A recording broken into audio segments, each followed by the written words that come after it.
بسم اللہ الرحمن الرحیم۔ گنبد خضرا کی تاریخ سلطان سیف الدین کلاوون کے دور حکومت تک پہنچتی ہے، جنہوں نے گنبد خضرا کو 1279 عیسوی بمطابق 678 ہجری میں تعمیر کروایا تھا۔ اس کی اصل ساخت میں لکڑی استعمال کی گئی، جہاں لکڑی کا ایک جنگلہ بنا کر حجرہ پر رکھ دیا گیا۔ اس وقت گنبد خضرا کا نام قبہ رزاق پڑ گیا تھا۔ معروف مورخ المسعودی کے مطابق اس حجرہ مقدسہ کا طول مشرق تا مغرب 8 میٹر اور عرض 5.5 میٹر ہے، اور یہ کچی اینٹوں، کھجور کے تنوں اور چھال سے تعمیر کیا گیا تھا، اور پردہ کے لیے دروازہ پر اونی ٹاٹ لٹکایا گیا۔ بیان الہاشمی نے حجرہ نبوی کے متعلق بیان کیا کہ 700 سال گزر جانے کے بعد حجرہ نبوی میں داخل ہونے والی خوش قسمت واحد شخصیت المسعودی نے اپنی کتاب میں حجرہ نبوی کا ذکر کرتے ہوئے لکھا ہے کہ گنبد خضرا کا فرش سرخ رنگ کے شبنمی ریت پر مبنی ہے۔ حجرہ نبوی کا فرش مسجد نبوی کے فرش سے تقریباً 60 سینٹی میٹر نیچے ہے۔ اس دوران حجرے پر موجود چھت کو ختم کر کے اس کی جگہ ایک ٹیک کی لکڑی کی چھت نصب کی گئی، جو دیکھنے میں حجرے پر لگی مربع جالیوں کی طرح ہے۔ اس لکڑی کے اوپر ایک چھوٹا سا گنبد تعمیر کیا گیا، جس کی اونچائی 8 میٹر ہے، اور یہ گنبد خضرا کے عین نیچے واقع ہے۔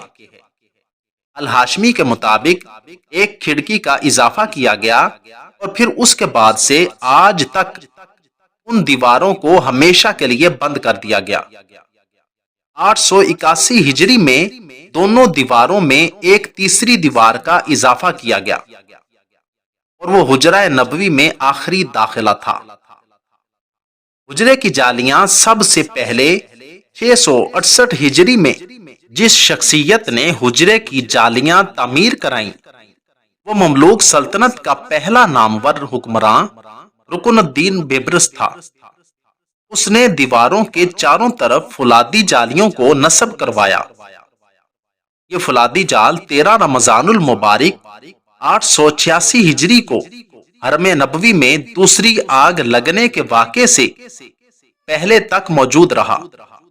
اس کے بعد پرانے جال کو ہٹا دیا گیا، اور اس کی جگہ 88 ہجری میں سنہری جالیاں نصب کی گئیں۔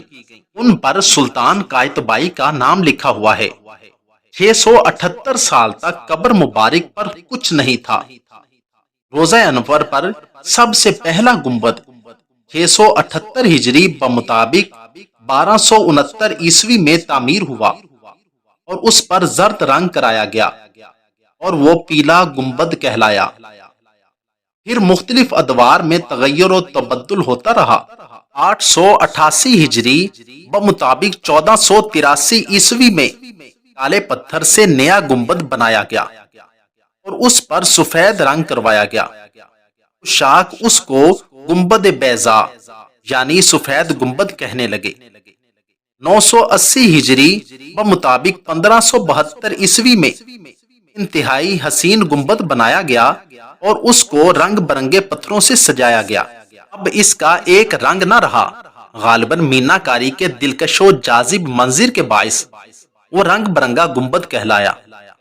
12ویں صدی میں عثمانی سلطان سلیمان اعظم نے گنبد کو سیسا کی چادروں کے ساتھ مڑوایا۔ پھر 1818 عیسوی میں عثمانی سلطان محمود بن عبد الحمید نے اسے سبز رنگ کروایا۔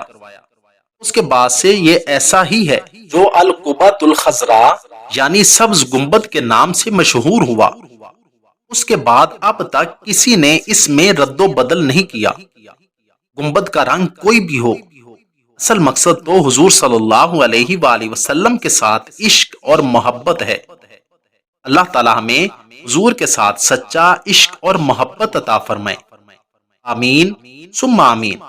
اگر آپ کو میری یہ ویڈیو اچھی لگی ہو تو ویڈیو کو لائک، چینل کو سبسکرائب اور ساتھ دیے گئے بیل آئیکن کے بٹن کو ضرور دبا دیں، تاکہ ہماری آنے والی ہر ویڈیو آسانی کے ساتھ سب سے پہلے آپ تک پہنچ سکے۔